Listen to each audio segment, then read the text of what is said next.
राम राम जी, स्वागत है आपका।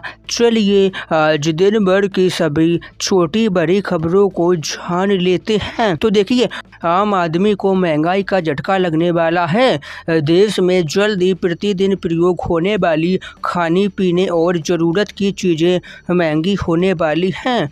बिस्कुट से लेकर साबुन, तेल और चाय जैसी तमाम चीज़ों के दाम बढ़ने वाले हैं। कच्चा माल महंगा होने के कारण कंपनी अपने दाम बढ़ा सकती हैं।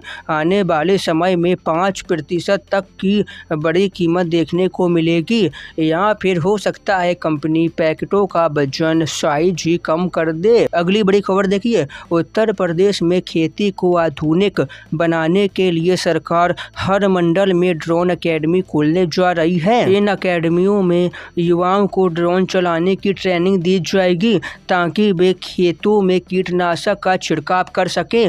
किसान अकेले महंगे ड्रोन नहीं खरीद सकते, इसीलिए इन युवाओं की सहायता से किसानों का काम भी आसान होगा और युवाओं को भी बढ़िया रोजगार मिल जाएगा। जबकि बिहार के सरकारी स्कूलों में रात 11 बजे तक पढ़ाई की व्यवस्था की जा रही है। बिहार के मुख्यमंत्री सम्राट चौधरी ने यह बड़ा बयान दिया है। सम्राट चौधरी बोले, 15 अगस्त से अगर किसी भी छात्र को रात को पढ़ाई के दौरान टीचरों की आवश्यकता पड़ती है तो ऑनलाइन शिक्षा की व्यवस्था से उन्हें सुविधा उपलब्ध करवाई जाएगी।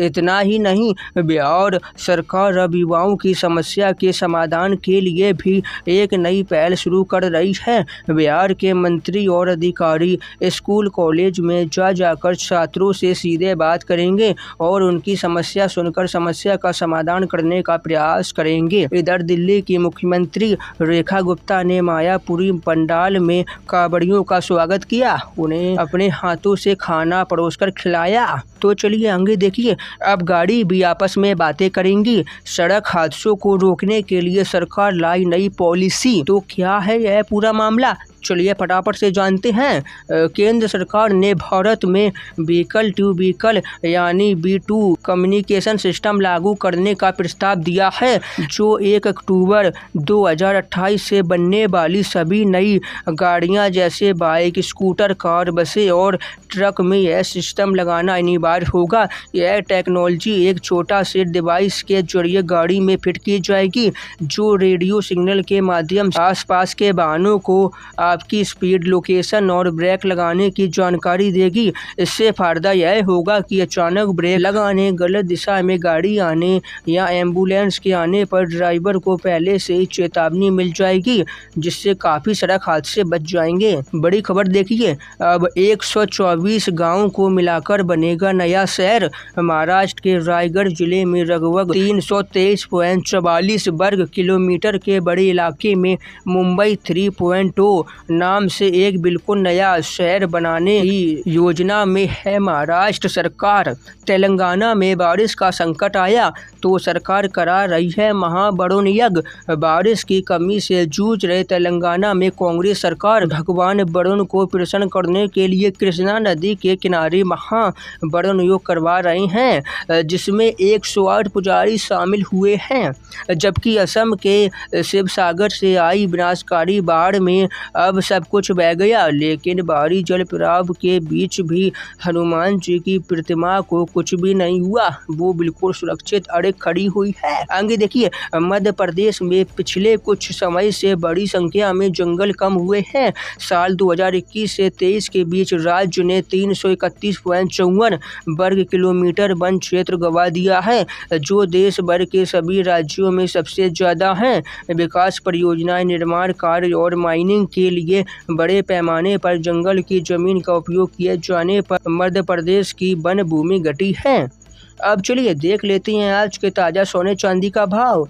तो देखिए, आज सोना 1440 रुपये बढ़कर 1,51,000 प्रति 10 ग्राम पर आ चुका है और इन्हीं बीते 10 दिनों में सोना अभी तक 8,000 रुपये महंगा हो चुका है, जबकि चांदी आज 1,900 रुपये बढ़कर 2,33,000 प्रति 1 किलो पर आ गई है। तो अगली बड़ी खबर देखिए, उत्तर प्रदेश में अब हर महीने छात्रों से बात करेंगे IAS, IPS और IFS अधिकारी। ये अधिकारी हर महीने स्कूलों में जाकर इंटरमीडिएट के छात्रों से मिलेंगे और उन्हें करियर, उच्च शिक्षा, रोजगार और स्टार्टअप के अवसरों के बारे में बताएंगे। साथ ही UPSC, UPPSC, JEE, नीट जैसी प्रतियोगी परीक्षाओं की तैयारी कराने के लिए भी छात्रों से विशेष चर्चा कर उनकी सहायता प्रदान करवाएंगे। उत्तराखंड के मुख्यमंत्री पुष्कर सिंह धामी की कैबिनेट बैठक में 13 बड़े फैसले लिए गए। इसके तहत कैबिनेट में अब गौपालन योजना का लाभ सामान्य वर्ग वालों को भी मिलेगा। इसमें 60% तक की सब्सिडी दी जाएगी। इसके अलावा हल्द्वानी में नए हाईकोर्ट परिसर के लिए 40 हेक्टेयर जमीन मिलेगी। खेल विश्वविद्यालय के लिए 122 नए पद बने हैं और मेरठ से हरिद्वार तक गंगा एक्सप्रेसवे के विस्तार का रास्ता भी साफ हुआ है। नई मजदूरी नियमावली के तहत हर महीने की 7 तारीख तक वेतन और ओवर टाइम का दुगना पैसा मिलना तय हुआ है। बाकी क्या क्या फैसले लिए हैं इस चार्ट में देख लीजिए। तो उत्तराखंड में नकली पनीर, घी और मक्खन जैसी दिखने वाली नकली भ्रामक डेयरी उत्पादों की बिक्री पर भी पूरी तरह से रोक लगा दी है। राम मंदिर ट्रस्ट के CEO पद के लिए आज और कल अयोध्या में अंतिम इंटरव्यू होगा। पद के लिए कुल 5200 आवेदन आए थे, जिनमें से अब केवल 18 उम्मीदवार ही अंतिम चयन सूची में शामिल हैं।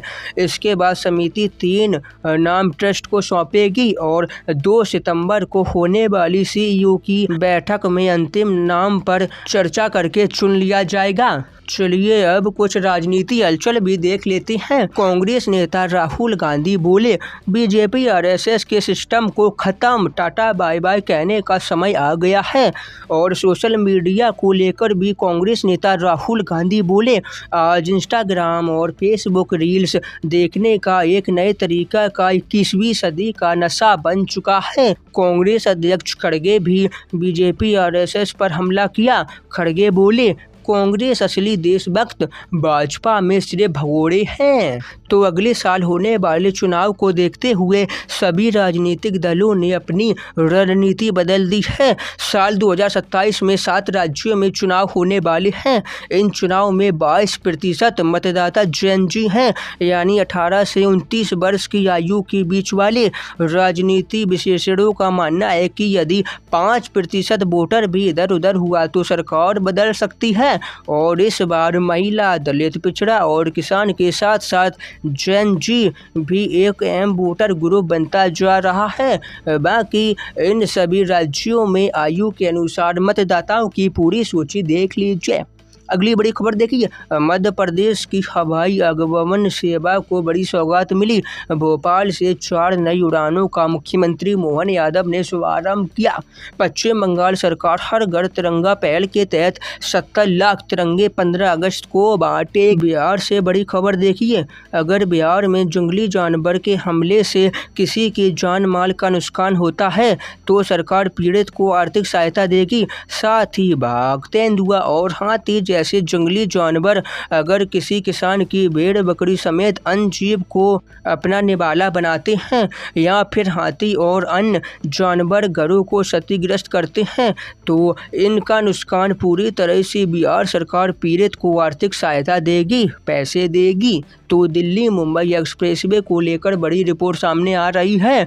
1 लाख करोड़ की लागत से बने इस एक्सप्रेसवे पर 80 किलोमीटर का हिस्सा खराब हो गया है। सड़क टूटने, धंसने और 40 जगहों पर रिपेयरिंग का काम शुरू है और कई जगह रेत व मिट्टी में से बोरियां भरी जा रही हैं। दिल्ली LG का भ्रष्टाचार के खिलाफ बड़ा एक्शन सामने आया। दिल्ली सरकार विभिन्न विभागों और सरकारी अस्पतालों में लंबे समय से एक ही पद पर जमे रहने वाले अधिकारी कर्मचारी को हटाने जा रही है। भ्रष्टाचार पर लगाम लगाने, प्रशासनिक व्यवस्था को पारदर्शी बनाने और कामकाज बेहतर करने के लिए सख्त नियम उठाया ताकि एक ही जगह पर लंबे समय तक जमे रहने वाले अधिकारी कर्मचारी गड़बड़ी भ्रष्टाचार ना कर सकें, उन पर रोक लगाई जा सके। तो बस इसी के साथ आज की सभी खबरों को यहीं समाप्त करते हैं। वीडियो लाइक, चैनल को सब्सक्राइब कर देना। हम आपसे कल फिर मिलेंगे। राम राम।